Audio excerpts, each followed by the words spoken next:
Everyone's calling me a gold digger now. His friends, his family, even people I don't know on Reddit are saying I'm some heartless witch who used him for Christmas presents. But they don't know the whole story. They don't know what it was like being with someone who suffocated you with kindness you never asked for, who turned every gesture into a transaction, who loved the idea of me more than the actual person I was.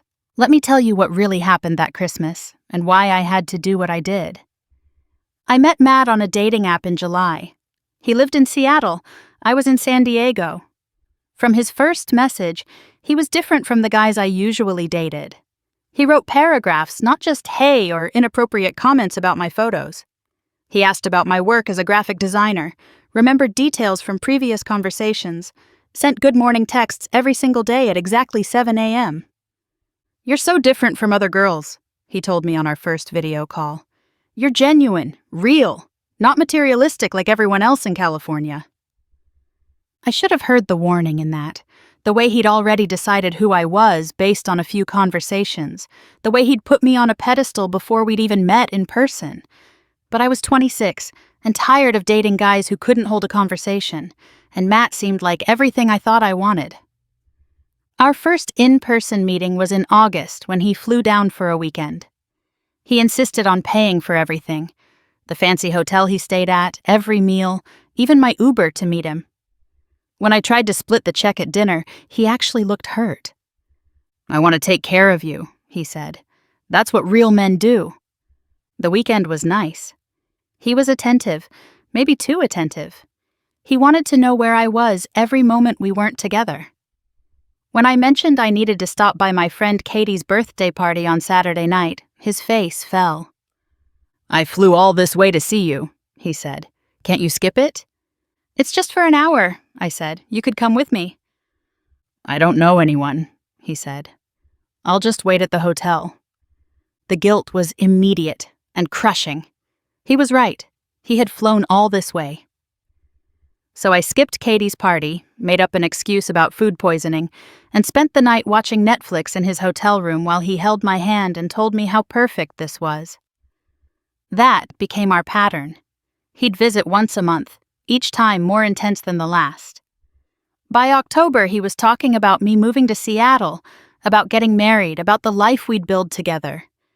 When I said I wasn't ready to leave San Diego, to leave my job and friends and family, he'd get this wounded look. "I thought what we had was special," he'd say. "I guess I'm more invested than you are." Then came the gifts.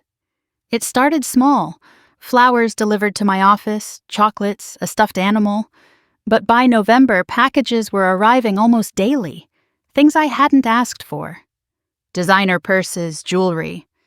A new iPad when I casually mentioned mine was acting up. "This is too much," I told him after opening a pair of diamond earrings that must have cost $2,000. "Nothing's too much for you," he said over FaceTime, watching me unwrap them. "You deserve to be spoiled. Other guys didn't appreciate you, but I do." The thing is, I never asked for any of it. I'm not materialistic. I live in a studio apartment and drive a 10-year-old Honda. But I'm not going to lie. At first, I liked it. Who wouldn't? It felt nice to be valued, to have someone think I was worth diamond earrings and designer bags. Every gift felt like proof that I was special, that I'd finally found someone who saw my worth. But every time I tried to tell him to slow down, he'd act like I was rejecting him, not just the gifts. "Why can't you just let me love you?" he'd ask, and I'd feel like a monster for not being grateful. Meanwhile, I was drowning in San Diego. My best friend Anthony, who I'd known since college, could see it. We'd been friends for years, strictly platonic, but he was the only person who could make me laugh anymore. While Matt was sending daily novels about our future children's names, Anthony was sending memes and asking if I wanted to grab tacos. "You okay?" Anthony asked one night in early December. We were at our usual taco place, and I'd been staring at my phone for 10 minutes, trying to figure out how to respond to Matt's latest message about looking at engagement rings. "I don't know," I admitted. "I think I'm in over my head." "The Seattle guy?" He's already planning our wedding. It's been 5 months, Anthony. 5 months, and I've seen him in person maybe 6 times. Do you love him? Anthony asked. The question hung there between us. I should have been able to answer immediately. Instead, I took a bite of my taco and changed the subject. But that night, something shifted. When Anthony hugged me goodbye, it lasted a second too long. When he texted to make sure I got home safe, I felt something I hadn't felt with Matt. Butterflies. Real ones, not the anxiety I'd been mistaking for excitement. No, I told myself, Anthony is a friend. I'm with Matt. I'm not that kind of person. But I was lying to myself. The next week, Anthony and I went to see a movie.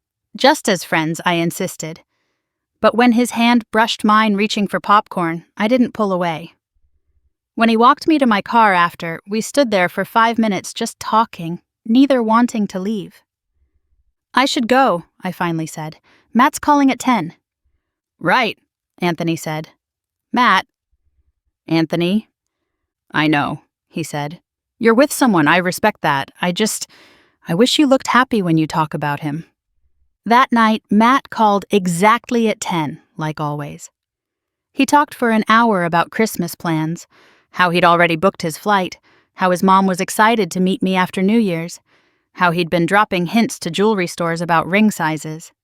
I can't wait to spend Christmas with you, he said. I have so many surprises planned. Matt, I started, but he cut me off. Oh, and I need your wish list for Christmas shopping. Send me links to anything you want. Sky's the limit. I don't need anything, I said. Don't be silly. Christmas is about spoiling the people you love. Just send me some ideas, okay? Promise? So I did. I sent him links to a few small things, a book I wanted, a sweater, some art supplies, normal girlfriend wish list stuff. But Matt being Matt, he took it as a challenge. Every day he'd hint about all the shopping he was doing, how he'd already spent thousands, how I was going to be so surprised. I knew I needed to break up with him. But how do you break up with someone who's already bought your Christmas presents? Who's already booked flights? Just tell him, Anthony said when I confessed my dilemma. We were at the beach, watching the sunset, sitting closer than friends should sit. He's a grown man. He'll understand. You don't know Matt, I said. He's intense. He's already told his whole family about me. His mom friended me on Facebook. She comments on all my posts. So what? You're going to stay with him forever because his mom likes your photos? No, I'll tell him after Christmas. It's only a few weeks away. I told myself I was waiting to be kind. Really, I was waiting to be comfortable. Breaking up after Christmas meant getting the presents he'd already bought. I hated myself for thinking it, but they were already purchased. Anthony was quiet for a long moment. Then, and what about us? What about us? Come on, he said. Don't pretend you don't feel this too.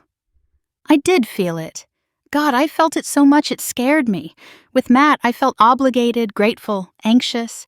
With Anthony, I felt like myself. But admitting that would make me the bad guy, wouldn't it? The girl who emotionally cheated on her long-distance boyfriend with her best friend? The cliché. After Christmas, I said. I'll figure everything out after Christmas. Anthony kissed me that night. Just once, soft and quick, before I could stop him. I'm sorry, he said immediately. I shouldn't have... No, I said, touching my lips. I mean, yes, you shouldn't have. We shouldn't. I have to go. I drove home shaking. I was officially a cheater now. One kiss, but still. Matt called while I was driving, and I let it go to voicemail. I couldn't talk to him with Anthony's kiss still on my lips. But here's the worst part. I didn't tell Matt. I kept the kiss secret and let him keep planning, keep spending, keep believing we had a future. Every day I didn't tell him was another lie, another betrayal, another gift he bought for a girlfriend who'd already betrayed him. I told myself I was protecting his feelings. Really, I was protecting myself. The next 3 weeks were torture. Matt called more frequently, sent more gifts, made more plans. He'd booked a suite at the Hilton for Christmas week. He'd made reservations at 5 different restaurants. He kept asking for my ring size for no reason at all with this knowing smile over FaceTime. Meanwhile, Anthony and I were pretending that kiss never happened. We still texted, but it was different now. Charged. Every message felt like a betrayal to Matt and a promise to Anthony. 2 days before Matt was supposed to fly down, I panicked. I couldn't do it. I couldn't pretend to be his girlfriend for a week, knowing I was going to break up with him. But I also couldn't break up with him over the phone 2 days before Christmas. What kind of monster does that? Just get through the week, I told myself. 1 week. You can pretend for 1 week. Matt arrived on December 23rd with 3 suitcases. 3 for a 1-week trip. What is all this? I asked, helping him load them into my car. Christmas presents, he said, grinning. And some stuff for your apartment. I noticed in our calls that your place needs some upgrades. My studio apartment that I loved, that I decorated myself, needed upgrades. Of course it did. The first night was awkward. We hadn't seen each other in person in 6 weeks, and I felt like I was hugging a stranger. He wanted to be intimate immediately, kept trying to kiss me, touch me, like we were some established couple, instead of 2 people who'd spent maybe 20 days together total. I'm just tired, I said, pulling away. The holidays are stressful with work. Of course, he said, but I could see the hurt in his eyes. We have all week. Christmas Eve was a performance. I smiled, I held his hand, I pretended to be excited about the morning. He kept taking pictures of us for Instagram, crafting captions about Christmas with my love, and can't wait for many more. Each post felt like another bar on my cage. That night, he gave me the first round of presents. Just a preview, he said. Designer shoes I'd never wear, a watch that cost more than my rent, a necklace that was beautiful but not my style at all. Matt, this is too much, I said, surrounded by tissue paper and empty boxes. Nothing's too much for my future wife, he said, and my stomach dropped. Matt, I know, we haven't talked about it officially, but come on, we both know where this is heading. My mom's already calling you her daughter-in-law. I excused myself to the bathroom and texted Anthony. I can't do this. Where are you? He replied immediately. My apartment, with Matt. Do you need me to come over? No. Yes, I don't know. Say the word, and I'm there. I stared at my phone, at this man who actually knew me, who was offering to rescue me from the mess I'd created. But I couldn't. I'd made this bed. Christmas morning was even worse. Matt had apparently brought an entire store with him. He filmed my face while I unwrapped a watch that cost more than my rent. Smile, he whispered, like a director. The bracelet was yellow gold. I'm allergic. I said thank you anyway, and he beamed, certain he'd gotten me right. Matt, I can't accept all this, I said, surrounded by torn wrapping paper. Of course you can, he said, still recording. You're my girlfriend. This is what boyfriends do. This is what sugar daddies do, I said without thinking. He lowered his phone slowly. Is that what you think of me? That I'm trying to buy you? No, it's a lot. Thank you. They're beautiful. He brightened immediately, crisis averted. Wait until you see what I got you for New Year's, he said. That's when I knew I couldn't wait. I couldn't do another week of this, another day. That evening, December 26th, I told him we needed to talk. My apartment felt too small with both of us in it. The Christmas tree he'd insisted on buying still twinkled in the corner, and torn wrapping paper from the morning still littered the floor. He sat on my couch, the one he'd offered to replace with something nicer, and I stood by the window, needing the distance. Is everything okay? He asked. Did I do something wrong? Was it the sugar daddy comment? I overreacted.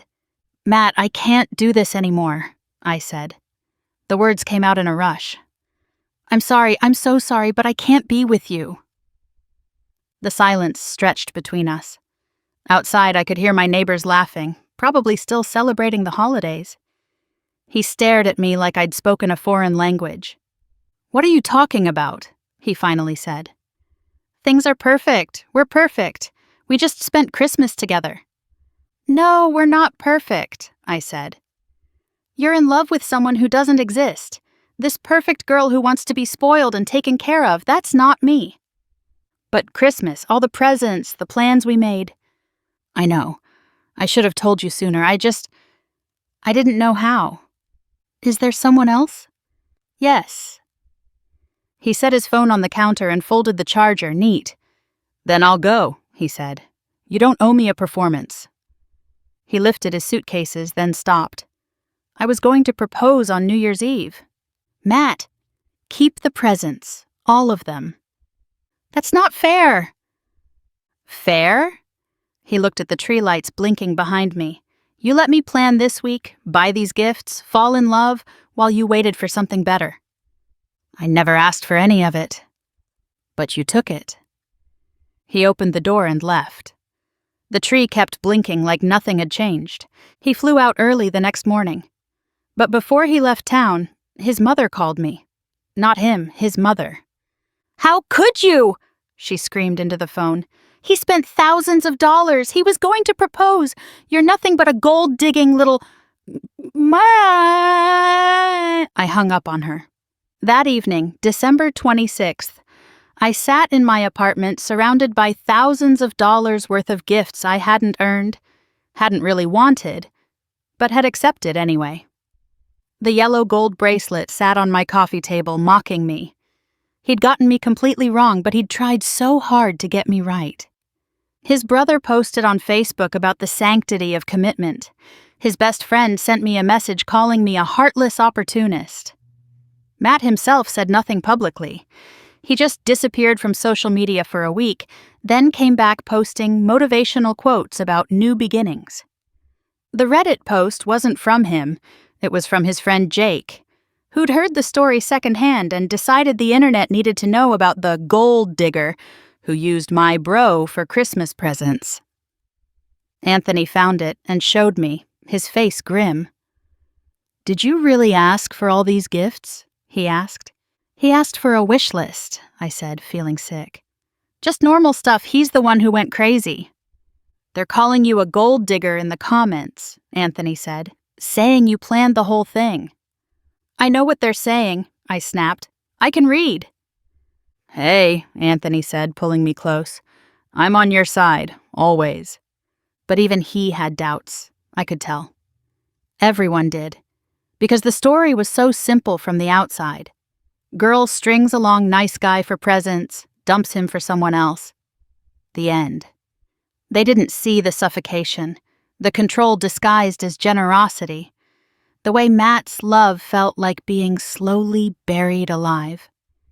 The real losses came quickly after that. My friend Sarah called the next week. I'm sorry, she said, not sounding sorry at all. But I can't have you as a bridesmaid anymore.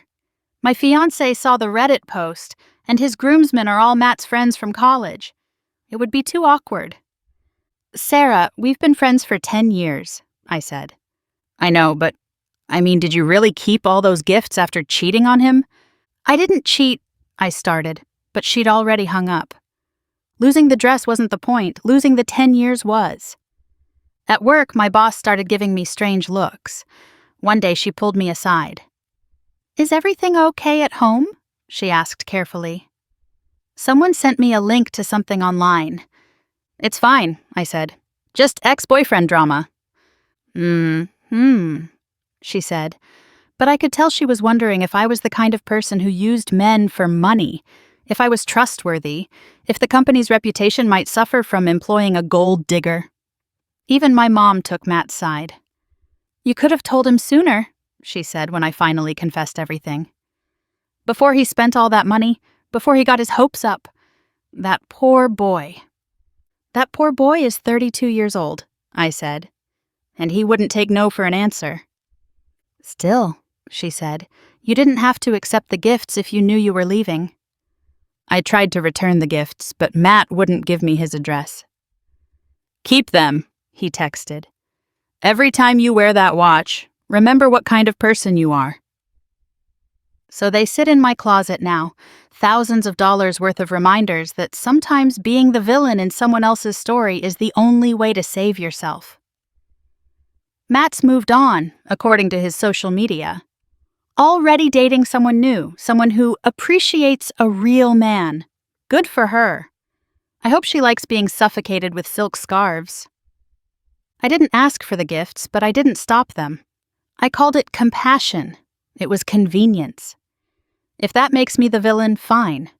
I'm the villain who finally told the truth.